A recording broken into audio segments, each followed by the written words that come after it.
Hello everyone, welcome to episode 12 of Poodcast, brought to you by the sweet ASMR sounds of this 2-pound carton of goldfish I have. Today we're joined by the actual host of the show, Brian. Hey. And known far-right advocate for killing babies, Matthew Levenska. I want to die. Cut that out, bleep that out. Don't leave that in. Leave That's a what? soundbite I want out there. It's the truth. It's the truth.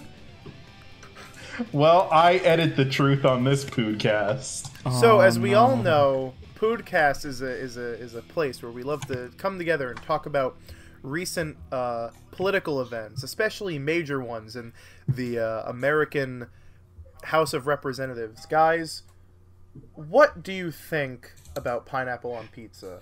I think it's personally a-okay. It depends on what other toppings you're using and the pizza you're eating, but I would love to hear what you two have to say about this. Everyone who puts pineapple on pizza should be hanged. Alright, let's kick him from the group. Matt's gone. He's fired. It's a fruit. It doesn't work. I would like to interject that I agree with Matt. Alright, you're both fired. It looks Hi. like Kawlun's off the podcast.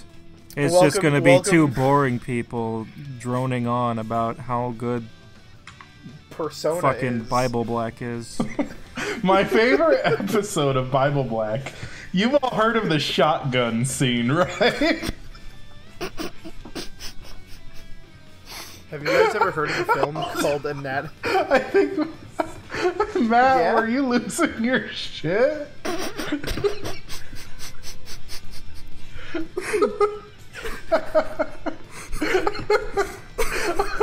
Let me... Wow, that...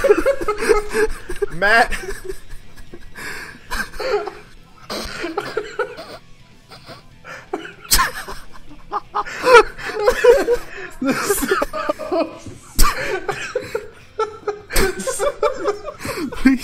Please explain for the uninformed.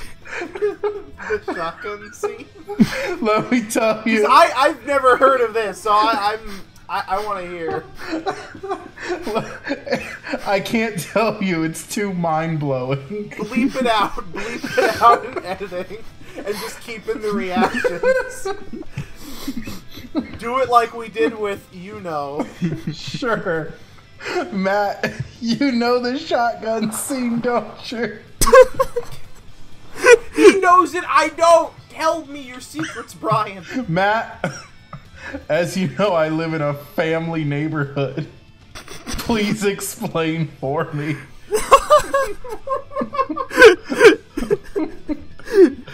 No, you. You have to do it. I'm the host. I demand you. you do it. No, you.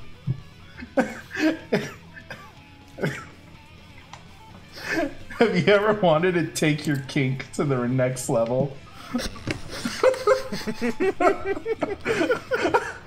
You know. Okay, you have my attention.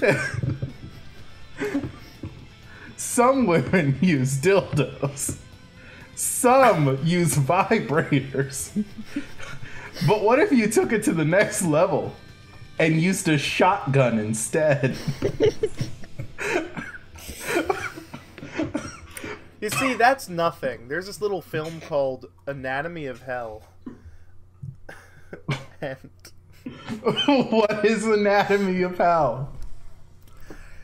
it's a real film that was on Netflix, and yet it's like basically smut. Like, I if I were to sit here and list off the entire goings-ons of that fucking movie, you'd have to bleep out a good 10 minutes. Like, it is so fucking ridiculous. Basically, I think...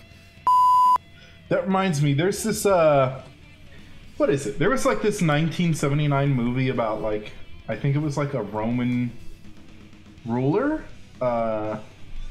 Caligula. Caligula? Yeah. I know exactly what you're talking about. Yeah. Didn't he? He was the guy who, like, had a horse and he was going to appoint him as, like, one of the, government officials, right? There's a scene where he fists a man and then he puts a flower into his gaping butthole. It's on YouTube in full, isn't it? Yeah, it probably is. That's why. Let me see. I gotta look this up. Caligula. Oh my god, it's that's all right. there. That's right. That's right, kids. It's another movie discussion podcast. This is where Matt goes to sleep. Good night. I can't wait to shout out the family-friendly Switch and Play NYC halfway through this episode. After talking about all this terrible shit. I don't understand filmmakers sometimes. Can we go back to the shotgun?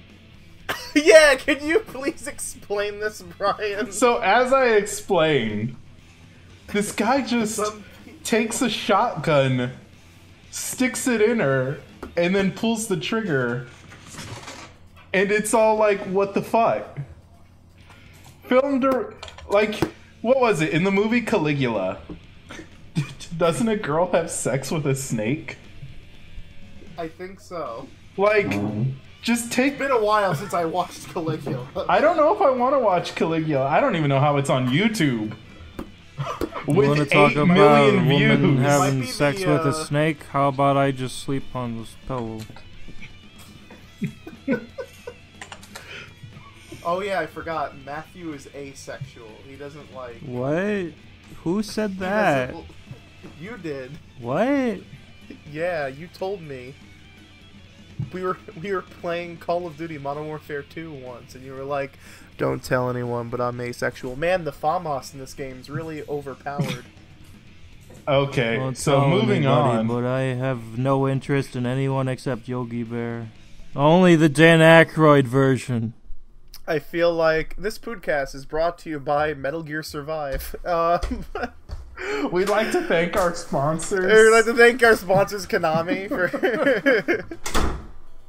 So now that we've successfully scared off Matt, let's talk about games that he didn't play.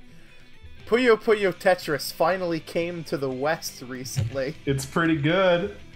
and I was of course first in line to get it because I've been waiting 3 years for this. I imported it for my PS4. I got it for the Vita even because sometimes even I make mistakes. But sometimes even I make mistakes. But I got it for. I hesitated. I hesitated getting it off of the eShop or picking it up while I was in Japan because I want to support my local Sega man, and I got it, and it's Puyo Puyo Tetris but in English. I mean, basically, yeah. And now we can finally witness just how stupid the plot is. It's Have literally... you been playing the story mode? I'm only on chapter 2, but it's... Yeah, same. It's literally Tetris and Puyo are meeting for no reason. It's grating, I think is the word for it. It's a test of patience getting through those cutscenes. Oh man. They're not great. They're just as like they're like super stereotypical like Japanese cartoon. And when I say that, I don't mean like anime. I mean like actually Japanese cartoon. You know what I'm Yeah, getting at, I know what you mean. It's like if you thought the Bomberman R cutscenes were the most bonkers shit ever, the Puyo Puyo Tetris ones are like...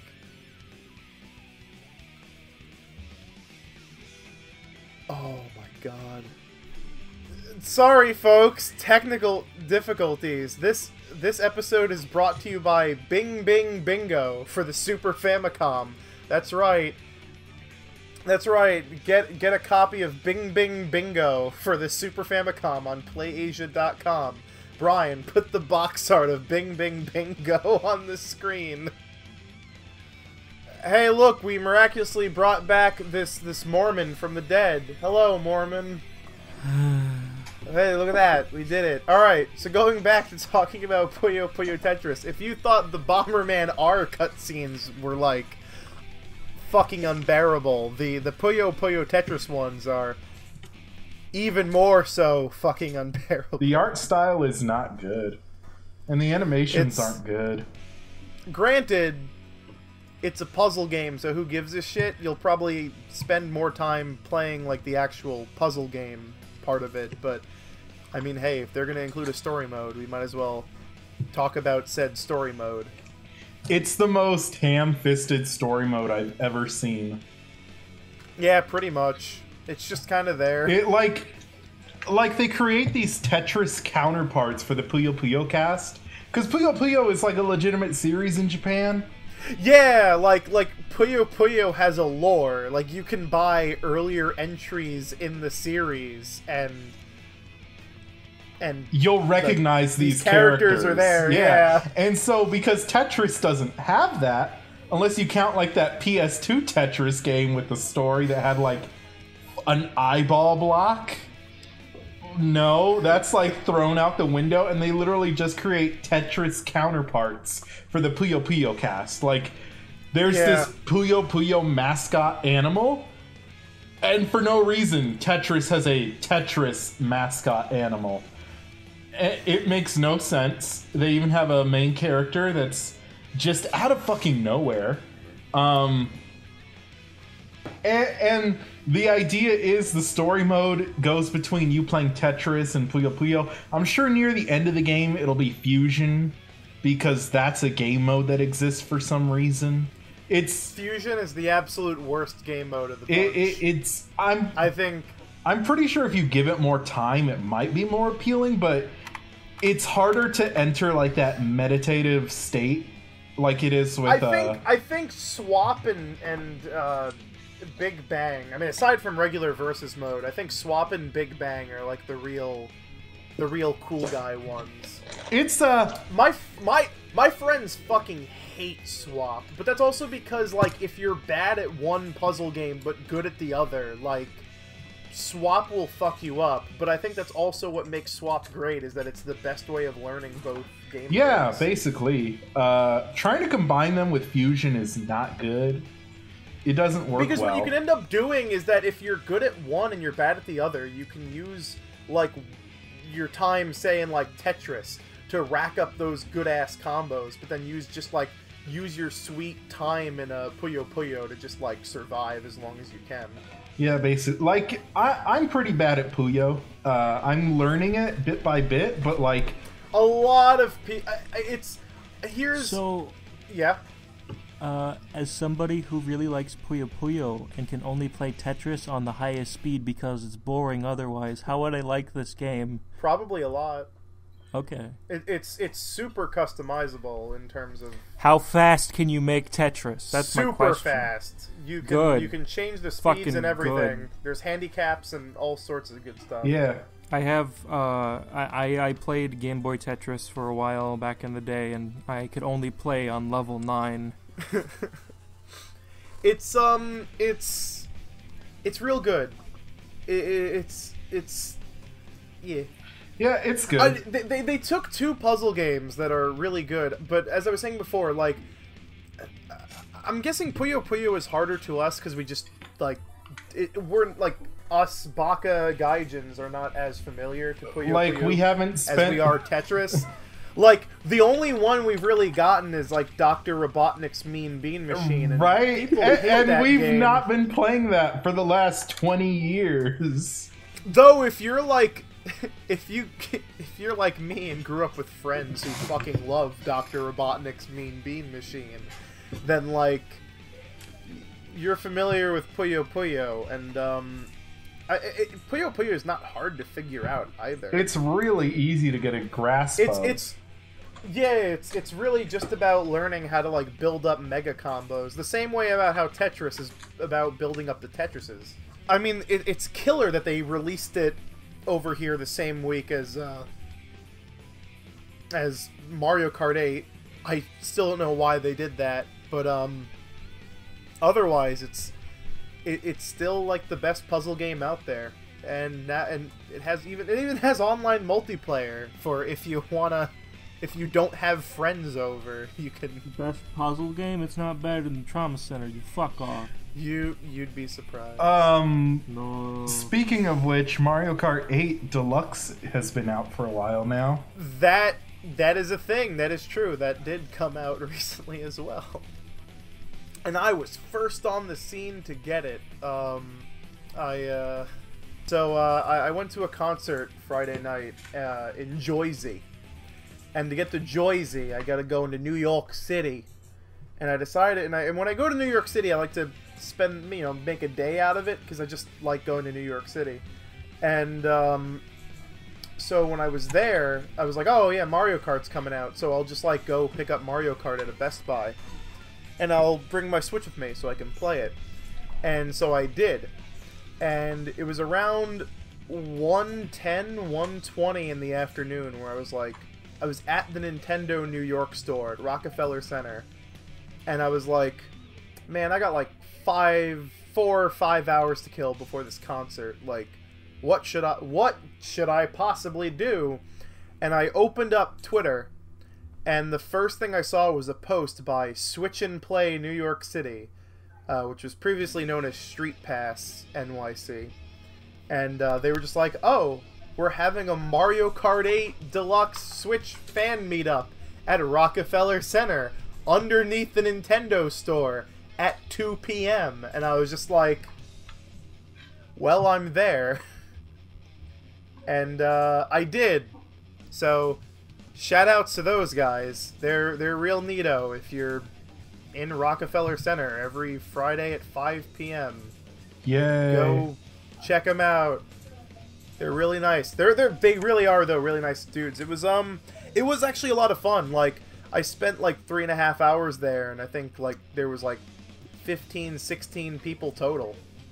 Just like sitting together at a big long table made up of other smaller tables and just playing like wireless play Mario Kart. And the game is real fucking good.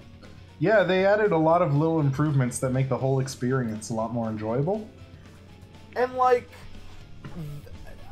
Mario Kart 8 is a really good example as to why I think the Switch concept is as cool as it is, because like Mario Kart 8 Deluxe is a game that's a port of a Wii U game.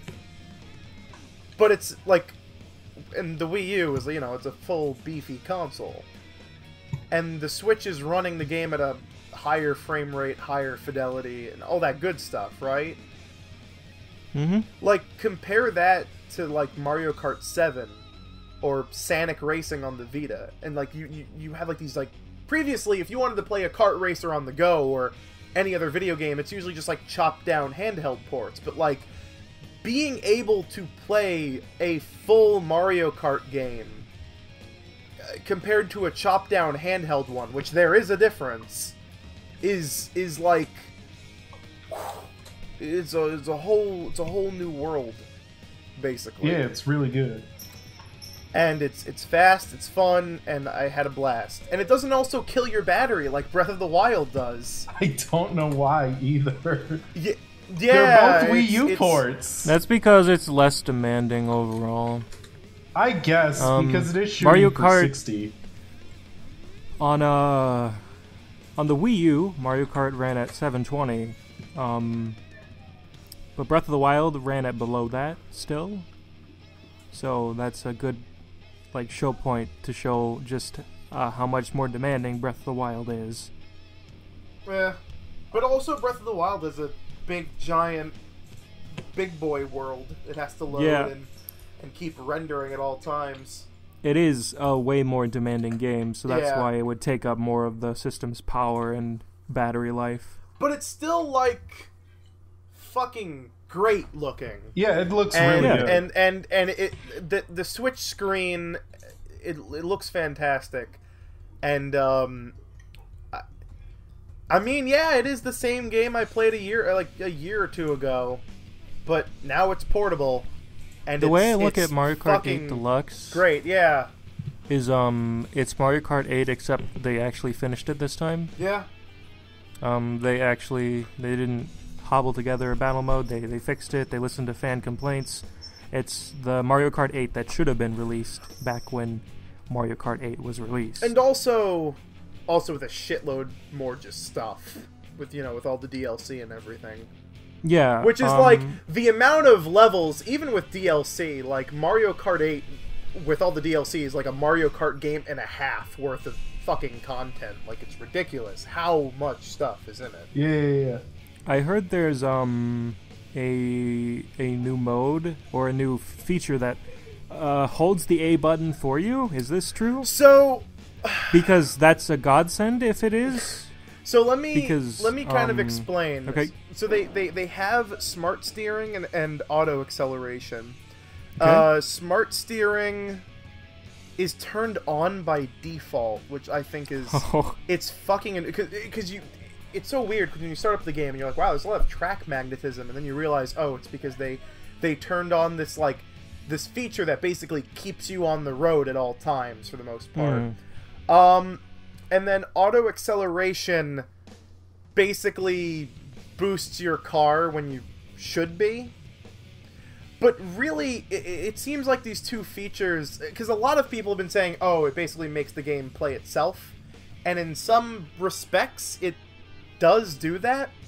But, like, it seems like it's more useful in situations when, like, you're playing with a child who will, like, put down the controller when they don't know what to do. And it just kind of, like, helps them back to where they should be. Like, for example, I actually was playing multiplayer with it just earlier today, and I was on a film shoot while it was happening, and I just had to kill some time. And I was playing it with a friend who had to leave halfway through the map. And so it basically just helped his guy keep moving, but it's not like he was winning the race or anything. It just kept his cart going while he was doing stuff, and I continued to play. I see. So I think it's I don't know. I mean, they might tweak it in the future. There's a lot of things like this. It's weird how this game doesn't have a day one patch, but like after playing it for a few days, I feel like it should have. There's definitely some quirks. Online multiplayer kind of works when it wants to. Yeah, I've heard people saying doing a hard reset fixes it. Like, apparently having it in sleep mode for too long kind of fucks with it. So, I know that is kind of a thing. Nintendo's trying to work out that Wi-Fi antenna. So I know sleep mode fucks with a lot of things in the Switch. Yeah, apparently doing a hard reset fixes it. But yeah, did you hear that story about like the little girl who had the stroke before she was like a month old? And like smart steering. What? There was a girl who had a stroke when she was like a month old, so she doesn't have the coordination to play Mario Kart properly. So smart steering and auto acceleration were, they were great benefits to actually letting her play the game like a normal person. Yeah, that's what it seems like. They're really more helpful tools than making the game play itself. Yeah. But I mean, if the game really is playing itself, then I guess they should kind of fix that. I have no problems with the auto accelerate because, like, I played Mario Kart 7 like religiously, and my thumb was raw. It had calluses from the A button. My God. It still fucking does. Oh my god! I don't even know. I play Mario Kart a lot, and I don't have anything like that. I kind of get where you're getting at. Sometimes I get mushy thumb when I play like a game where I have to press the same button over and over again. My left thumb is smooth, but my right thumb is bumped from where I was fucking holding the A button down for hours at a time. I don't know. My thumbs are smooth. Brian, you didn't play Mario Kart 7 like all hours of the day when it came out. To be fair, who wanted to? It's a good game. Fuck you. It's okay. It's better than 8. No. It isn't. Oh, it's better. No. No. It's better for sure.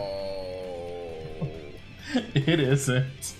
But I'm just gonna leave now. But that's impossible because 8 is better than DS, and DS was the best game in the franchise really before was. 8 came out. It really was. DS had the best single player, but like, it wasn't even that good either. Fuck you! I mean, remember, Matt thought the dungeons in the Wind Waker were all bad except one. But like, that's true. I'm sorry, Colin. You're only half a good Can we all person. okay? Can we all agree that the worst Mario Kart is Super Circuit? Double Dash. I would probably say Super Circuit. No, it's Super Circuit. The steering in Double Dash is fucking horrible. It's not playable guys. anymore. Okay, you know what? I'm just gonna have a handful of flavor blasted extra cheddar goldfish. Is it me, or do red shells just spontaneously fucking disappear? Like, What? like all the time. I haven't had that issue.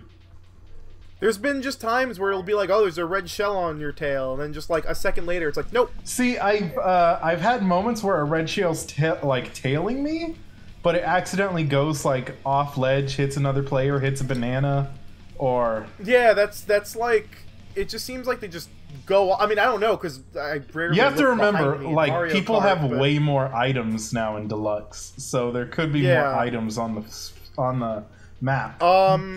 I've had like entire models just blacked out for no reason. I haven't had that yet.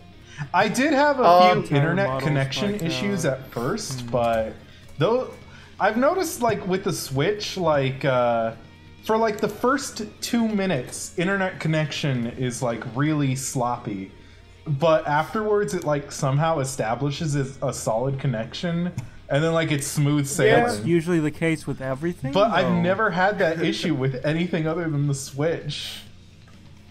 And then It's because you've never tried to play online multiplayer within 2 minutes of starting up a system. Yes, I have.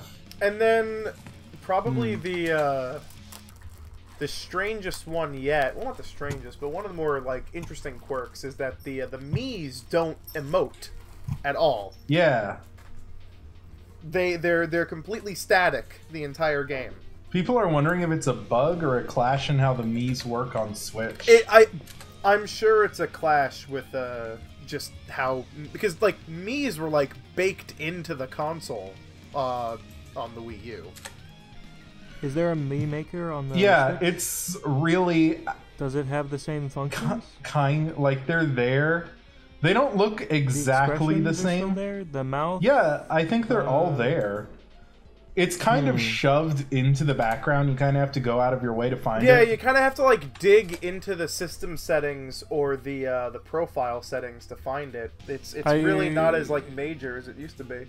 I would say it's a glitch still, though, if it has all of the functionality still. By the way, I just want to thank the country of Japan for being so grateful with just carelessly handing out packets of tissues. They really come in a pinch sometimes.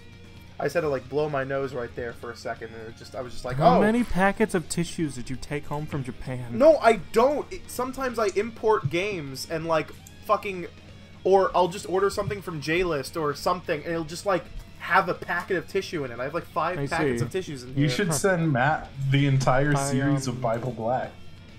I don't own that, but no, like I just I imported a copy of I Am Setsuna recently for the Switch, and like it came with a pack of tissues, and that's what I'm using right now. I know I ordered a SATA cable from Newegg once, and they sent me a granola bar. They do that sometimes. That's so nice of them. I got chopsticks once for ordering a little Monster Hunter this fucking- figurine. I'm actually gonna recommend the this dude on eBay if you all want to import some video games from Japan. His name is Mitama, and he puts little trinkets and like packs of tissues with everything you order from over there. Very nice. I recommend. 10 out of 10. 5 out of 5. A plus plus plus plus plus plus plus. If you're an old eBay veteran like I am, you just got Give those me the references. link, Colin. All right, let me try to find it. Typing away at my keyboard. Matt. Yeah, So, what's up? What do you have to talk about today? Spirit we're gonna tracks. talk about Spirit Tracks. Oh boy, I can't wait for you to talk about like this 8-year-old game. Don't you love it when you buy a gag gift and the person who you buy the gag gift for ends up liking the gag gift? So Matt, Okay, what do so you think of Spirit Tracks? here's the full story. A while back ago, I played Phantom Hourglass again. It was hot trash. And I remember Spirit Tracks being worse than Phantom Hourglass. Kawlun, out of the blue, sends me a download code for Spirit Tracks on the Wii U Virtual Console. So I start to play it. And then I realize slowly as I'm playing it, this game's actually really good. He kind of likes it. This game's actually really good. So the thing about Spirit Tracks is a lot of it's carried up by the quality of the writing and the music, because the music is composed by the same composer of Twilight Princess. So you know you're in for a good soundtrack. Yeah. They need to bring him back. Just yank him off of Splatoon. They don't need him anymore. Just bring him back to Zelda, because Zelda soundtracks have been going down. That explains so much about the Splatoon soundtrack, by the way. Yeah. I remember when the fucking eShop was updated for Twilight Princess HD, and I like... It had been so long since I played Twilight Princess that when I heard the market theme, I was like, what Splatoon track is this? And I was like, oh shit, wait a minute. Wait a goddamn second. So yeah, you can really tell which tracks are done by the Twilight Princess composer. If you listen to the main field theme, it's got all the same sections as the field theme from Twilight Princess. There's like the bombastic theme part, but then there's the slow like breakdown and then build up, and then it's the soundtrack is really good. Spirit really Tracks is like is one of the Wind Waker inspired Zelda Zelda it's games. It's the third game in the Wind Waker trilogy. But it's also the best one. So one thing I didn't expect, and I'm completely blown away by this, I actually like the train. The train is the best vehicle in the entire Wind Waker trilogy. It's the only one where I actually felt engaged in traversing. I feel like a real train conductor. Choo choo, woo woo. Hey Matt, you know what they say about people who really like trains, right? What? You might be a bit acoustic.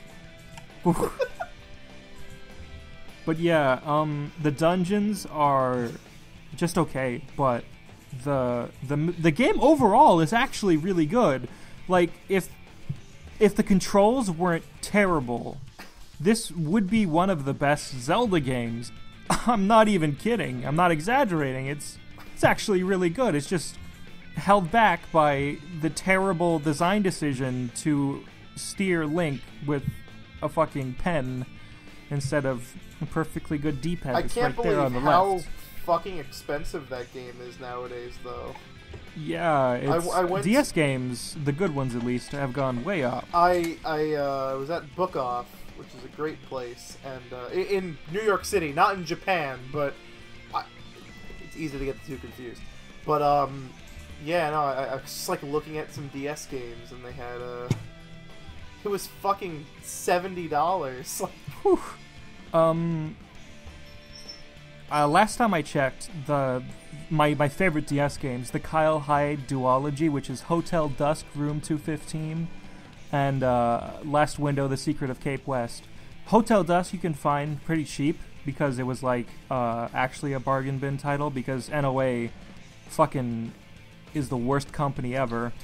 They made it a bargain bin title, but the sequel, never released in America, was only translated by Nintendo of Europe, copies of it are so infrequent. The last time I looked up one for a friend, I think it was at like 90 fucking bucks. Christ.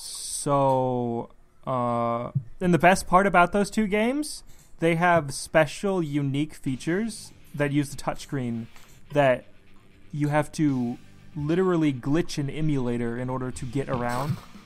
So, unless you got an R4 card, you're not playing those games. But yeah, back to Spirit Tracks. Something that I'm sure you've never expected to say in your life. There's a Toon Link game that's actually good! Back to Spirit Tracks. Whoa! Spirit Tracks is actually, like, really, really good.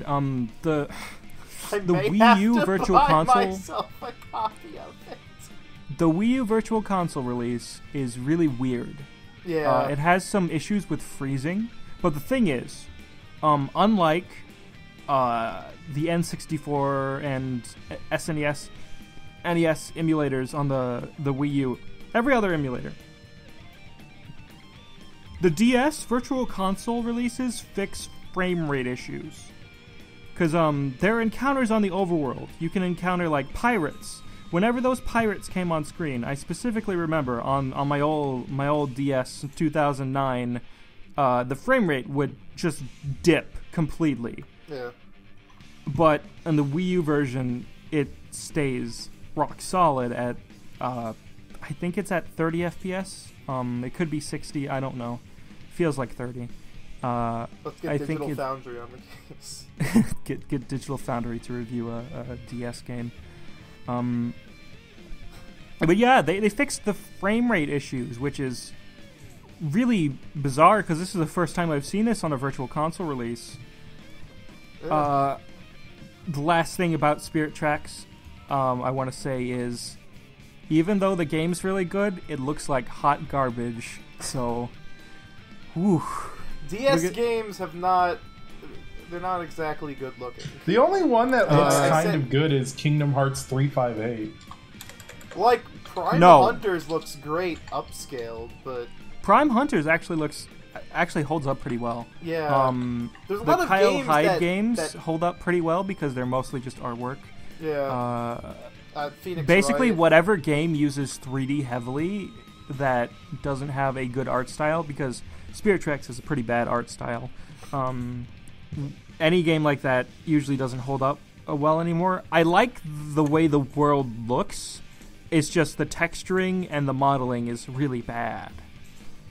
I like the ravines, like the cliffs and the forests. It looks good at a distance when you squint.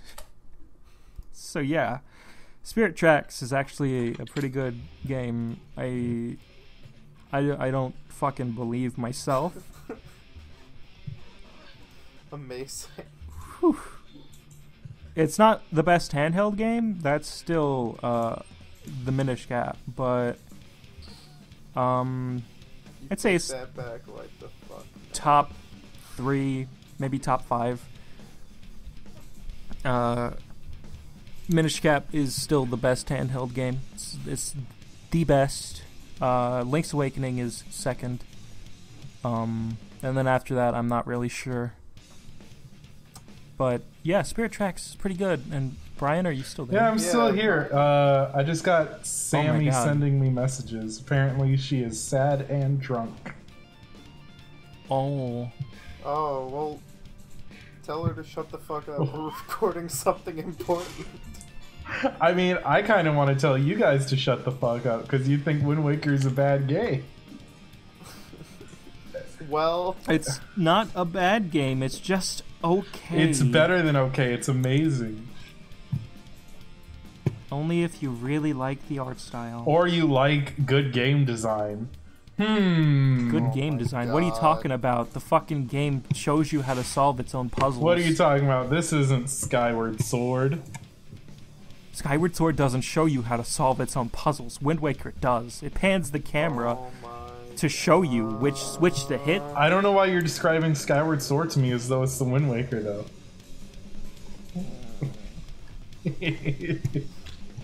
Got him. Have you guys ever played a game that you really wanted to like because it's so fucking bonkers and off the wall? Yes. But it's bad. Yes.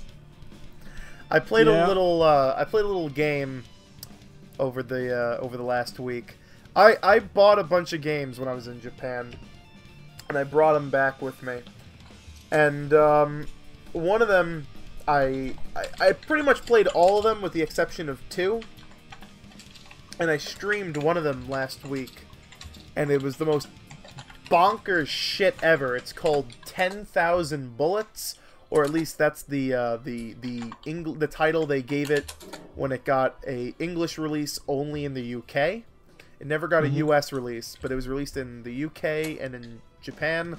I got the Japanese version, and it's fucking nuts. It's a Taito developed third-person shooter made during when The Matrix was really popular. So I'm sure you know how it looks and plays. It's dudes with trench coats, and they're flipping around and shooting dual guns and everything. Oh boy, it's Max Payne 3. It really is. It's like edgy, like fucking Japanese Matrix Max Payne 3. It's probably better than the actual one we got. It's not. It's as much as I love how fucking crazy and off the wall this game is, because it really is. It's like, whew, it's a hoot and a holler. Like the cutscenes and just the overall gameplay looks just fucking bananas. It has so many like technical and gameplay issues that you're just like, I want to love it because of how cheesy and dumb it is, but it's also just such a massive piece of shit. Like, I've said it before on the Poodcast, like, I like Devil's Third, but like, what makes Devil's Third and games like Deadly Premonition beloved is that you can play them. They're bad games, but they're like, their gameplay is still good enough that you can go through without really being mad or anything. But 10,000 Bullets is just, it's got an auto-aiming system that doesn't auto-aim on the person in front of you. It's just whoever is nearby. So you can have like a pack of 5 dudes shooting at you, like right in front of your peripheral vision, but the auto-aim will just turn you around in a 180 and lock onto someone in a balcony like 20 feet away. And it wouldn't be so bad if the camera controls were so slow and inverted and just sometimes barely work. Like, you can let go of the lock-on button and your camera will still be focused on the thing you were locking onto. And if you want to have a good time, go on YouTube and watch a playthrough of this game, because it's so fucking fun to watch. But otherwise, it's not worth it. It's, yeah, I spent like $2 on it, and that's fine, you know. The fucking UK release goes for like $50 on eBay. Oh boy. I can't. I fucking can't. It's not worth it. I can't believe they're remaking Its Name Escapes Me. Jesus Christ. What is it? Radiant Historia. There we go. There you go. That's a thing happening. There's Brian's hot take. I can't believe they're remaking Strange Journey and not fixing it, making it newer. I can't believe they're not remastering Twin Peaks in 4K 60 FPS. Oh, but it comes out. The new season is in 2 weeks. I need a. Oh boy, is the next Pood gonna be Colin trying to talk about Twin Peaks and then disappointed when both of us haven't watched it? No, I'm gonna watch it. I have to rewatch the show. Boy. It's been a few years. Oh boy, it's just gonna be me. You should watch Twin Peaks. Oh yeah, Call of Duty World War II is a game set in World War II. I really don't know how to feel about Call of Duty World War II. actually. A lot of people have been. I was watching the Mega 64 podcast, and they were saying they don't know how to abbreviate it. Yeah, oh, it's the fucking worst. It's the worst naming convention. People are just like, should we just call it COD Wii? Yeah, right. But I also COD Wii. But it's fucking weird because like I don't know. Like, COD is a series that's falling into the Nintendo trap, where people always complain that it's when, you know, people always complain that Nintendo does the same shit over and over again, just like copy pastes every game and just makes it over and over. But then like whenever Nintendo tries to do anything new, it's always met with, but where's the old stuff? Where's my Mario Karts? Where's my Zeldas? Where's my Metroids? And it's just a perpetual problem where if they introduce something old, everyone calls it a copy-paste. But if they ever introduce something new, it's too scary, it's too new. They gotta go back. And COD is the same way. Because you have, like, several installments of this series that... Look, I know COD is, like, the cool thing for the real gamers to complain about, but honestly, most of the installments in the franchise are, like, objectively good games. Like, when you drop the Call of Duty name from the title, and you just play them, and you play them on, like, on their own standards, on their own merits, they're pretty good. Yeah, we know. You're a huge Black Ops fan. I think Black Ops is one of the best shooters of the 360 gen. And I can say that also because, like, there weren't many good shooters in the 360 gen when you really think about Vanquish. it. Aside from Call of Duty. Where's my Vanquish? Well, not Oh an boy, FPS. Vanquish is getting a PC port. Oh yeah, that's a thing that's probably gonna happen. But, like... I don't know, I like the future Call of Duty shit, honestly. I mean, so far the turnout for good games with it has been kind of low. Like, Advanced Warfare is super underrated, but there's not many people who really liked it. Especially console players, because it's a game that... It's one of the only CODs that feel like it was really meant to be played on PC, with how fast-paced it is. Black Ops 3's multiplayer is good, but its single player and zombies is, no. And Infinite Warfare is, of course, the game that made everyone just do the internet thing where they typed in hashtags and thought they were being part of a cool guy movement. But now we're going back to World War II with the worst name.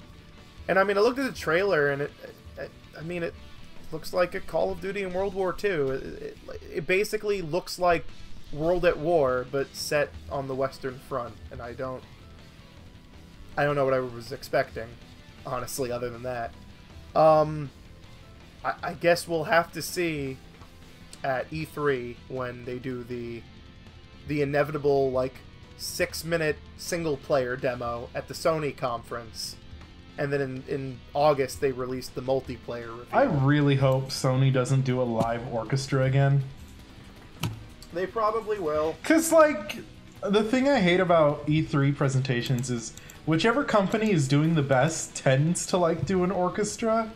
Like... They tend to really, like, inflate their ego super fucking hard. Remember when Nintendo brought in an orchestra? For 2010, right? That's when they revealed Skyward Sword? 2011. They had it for, like, a later trailer for Skyward Sword. Anywho, it's really off-putting when a company like Sony, like, inflates their fucking ego by including an orchestra and then just shows the utter disappointment that is the new God of War. Ooh, boy, does that game look like hot ass. I can't wait and till not it in a gets good way. highly revealed. It gets, like, high reviews, and then it's touted as the next Citizen Kane of video It games. fucking kills me that they're turning such, like, a cool guy hack and slash, like, probably the only good Western hack and slash, because, like, who the fuck remembers Dante's Inferno? And, like, Would we consider DMC Devil May Cry a Western hack and slash? No. Like, that game was saved by Japanese developers. I don't know what you're talking about. Yeah. Okay. But like real good West, and it's turned into like a third-person Naughty Dog walking sim. Like I don't understand the fucking logic behind it. But then again, people who play Sony exclusives now, I guess, don't care about video games. They just want their video games to be like movies.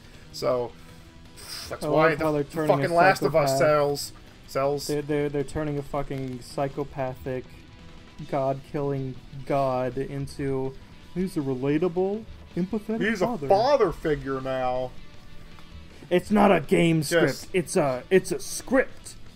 Just puke on my crotch while you're at it. It's the fucking worst. It looks so bad. The Days Gone looks like shit. They had a fucking orchestra for that pile of garbage. Right? I was about to mention Days Gone as that game with... God, we're gonna have to see that again. Yeah, I was gonna mention do you remember that zombie game no one remembers the title to? It's by the fucking people who made Bubsy 3D. Wait, it is? Yeah. What? Yeah. What? Hold on, I gotta fucking check this shit. Cyben Studio. Oh my god, Bubsy 3D. Oh my god, they made Uncharted: The Golden Abyss. Oh my god. They're gonna make the best video They made games. Resistance The only video Retribution. games that matter. They made Siphon Filter. Siphon Filter was I actually mean- pretty good though. I mean, the rumors this year for E3 is Sony's gonna unveil Bloodborne 2, which I fucking doubt. We'll see, but I doubt. I wouldn't doubt it, actually.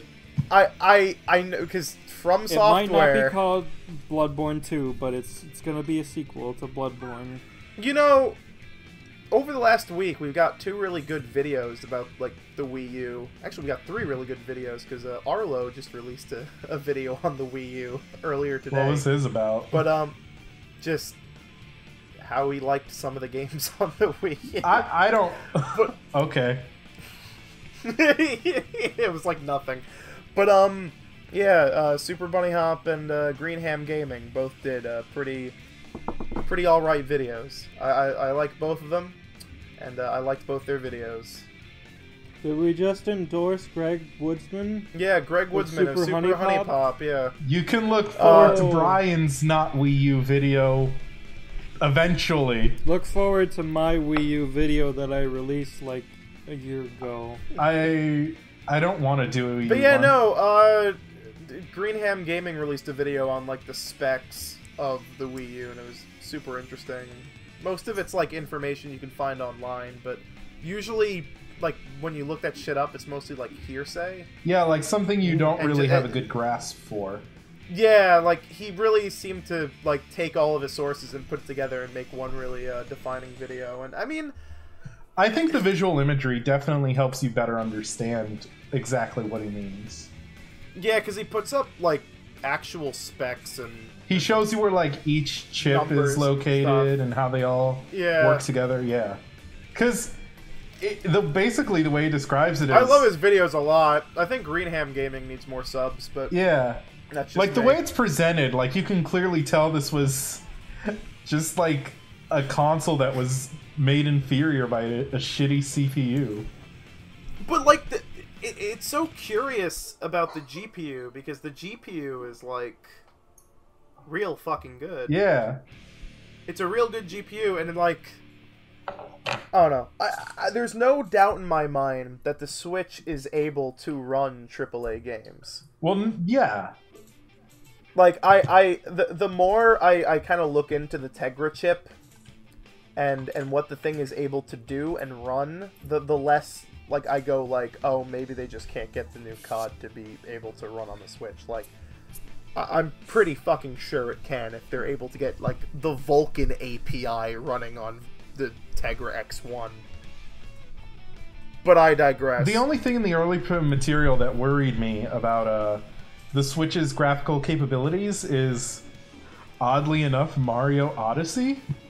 Because Mario Odyssey, it looks really weird in terms of its graphics, because it starts off really realistic, and it doesn't present that more realistic world really well.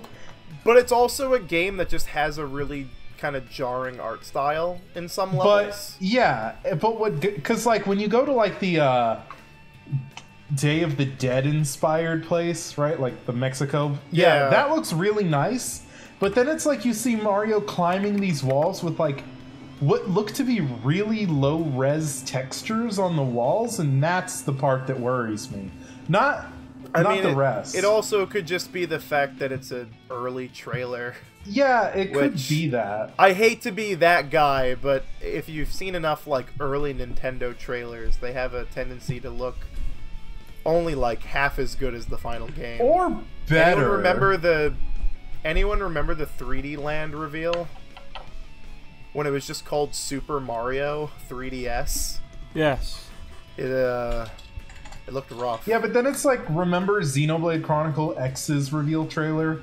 How it looks so much better than the final product? Yeah, but that's also like Monolith. Yeah, it's not Nintendo. Super Mario Odyssey is a really weird thing. In New Donk City, I don't know if you guys are aware, but like half of the NPCs are just 2D images that fade away when you get close enough. Well, yeah, that's how they do a lot of those fucking, what's it called? LODs? Yeah, that's just how LODs work for a lot of things. Yeah, but it's like the distance. It's so close. You can see them fade out, and it's really I think jarring. like the only reason Mario Odyssey probably looks as poor as it does, at least to me, is, you know, Nintendo's always put 60 FPS for Mario above graphical fidelity. Graphical fidelity, why I say that? Over quality graphics, so... And I mean, this... I guess we'll see, because, I mean, 3D World looked fucking prim and proper. It looked... If my theory is correct, and they're using the Breath of the Wild engine, I wonder if that's part of the reason why everything looks so, like, low resolution and bad. Because, like... It seems like they know how to optimize it now, so I guess maybe just... I hate being that guy, but there is a good chance that it might just be that it's an early trailer. It could be, because, like, I'm rewatching it right now, and, like, the forest looks fucking fantastic. The areas that look like a Mario game all look fucking fantastic. It's just trying to mesh Mario with non-Mario aesthetics doesn't really look that great. I wonder if it's going to be 720p 60 like the other games. It will. Hey, here's a fact. It will in handheld mode. Okay, that's true. That is definitely true. I don't know. I feel like if they get Mario Kart running in 1080p, then they should be able to get Mario Odyssey running. Yeah, because it doesn't look like graphically intensive, right? Like the models. They said with Breath of the Wild that they were making an investment to use the tech for future games. So that's my theory, that they're using the Breath of the Wild engine, and I wonder if that engine just can't be handled on the Switch. Like at a high resolution and high frame rate at the same time. But you also have to consider the fact that Breath of the Wild is loading in a fucking huge world. The thing is, a lot of that world is low detail, except when you get close enough to it around the player. I think what it's going to come down to is even then, like when it's only loading like 30 feet around or whatever it actually is.